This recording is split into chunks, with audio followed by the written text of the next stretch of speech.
संसद में हंगामे के बीच 45 लाख करोड़ का खर्च मोदी सरकार ने कराया पास। लोकसभा में 9 मिनट में ही पास हो गया खर्चे वाला विधेयक। विपक्ष करता रहा हंगामा और मोदी सरकार ने कर दिया खेला।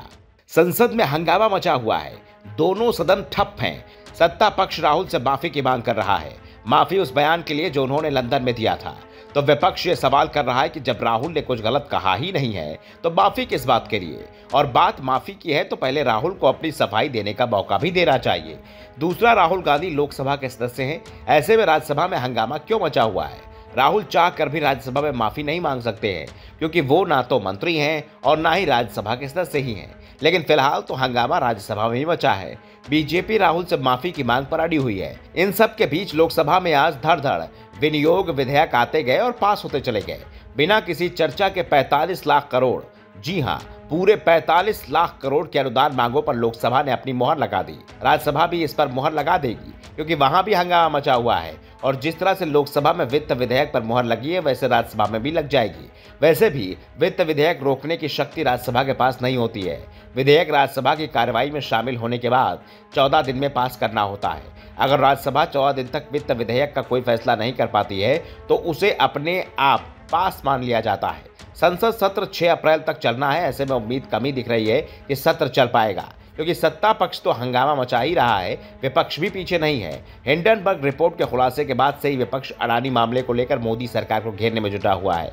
विपक्ष जेपीसी की मांग कर रहा है। संसद के अंदर और बाहर प्रदर्शन चल रहे हैं और इन प्रदर्शनों के बीच में अब सरकार विधेयकों को पास कराने में जुट गई है। सरकार ने लोकसभा में आज 9 मिनट से भी कम समय में विनियोग विधेयक पास करा लिए, जिसके साथ ही 45 लाख करोड़ रुपए से अधिक के खर्च को मंजूरी मिल गई। वित्त विधेयक को गिलोटिन के जरिए बिना चर्चा के मंजूरी प्रदान की गई है। अलग अलग मंत्रालयों के अनुदान की मांगों को एक साथ बिना चर्चा के पारित कराने की प्रक्रिया गिलोटिन कहते हैं। इन विधेयकों के पास होने के बाद अब विभागों को उनके बजट के आवंटन का रास्ता भी साफ हो गया है। वित्त मंत्री निर्मला सीतारमण ने लोकसभा में करीब 100 मंत्रालयों ने अनुदानों की बकाया मांगों को एक साथ बिना चर्चा कराए गिलोटिन के जरिए सदन की मंजूरी के लिए रखा। कुछ सदस्यों के कटौती प्रस्ताव को ध्वनि मत से नामंजूर करते हुए विनियोग विधेयक को मंजूरी दे दी गई।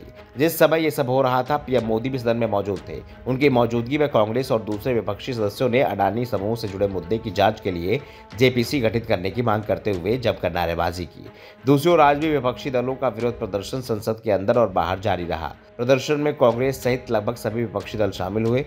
कांग्रेस अध्यक्ष खड़गे ने मीडिया से कहा कि सरकार चाहती है कि संसद सदस्य रिकॉर्ड नहीं देखें। वो हर सूचना को गोपनीय रखना चाहती है, वो पारदर्शिता नहीं चाहती है, इसलिए वे लोकतांत्रिक संस्थाओं, लोकतांत्रिक तौर तरीकों और संविधान को खत्म करना चाहते हैं। खड़गे ने कहा कि हम डरेंगे नहीं, झुकेंगे नहीं, हम अपनी मांग जारी रखेंगे। सरकार को अडानी मामले में जेपीसी का गठन करना ही होगा। कांग्रेस ने एक बार फिर कहा कि सुप्रीम कोर्ट ने जो जांच कमेटी बनाई है वो सेबी के लिए है। इसमें अडानी को तो सीधे सीधे क्लीन चिट मिल जाएगी, जबकि हमारी मांग ही अडानी मामले की जांच कराना है, क्योंकि इससे आम लोगों को नुकसान हुआ है। और जब तक सरकार हमारी मांगों को नहीं मानेगी, विरोध प्रदर्शन जारी रहेगा। ब्यूरो रिपोर्ट, तनव दर्पण न्यूज।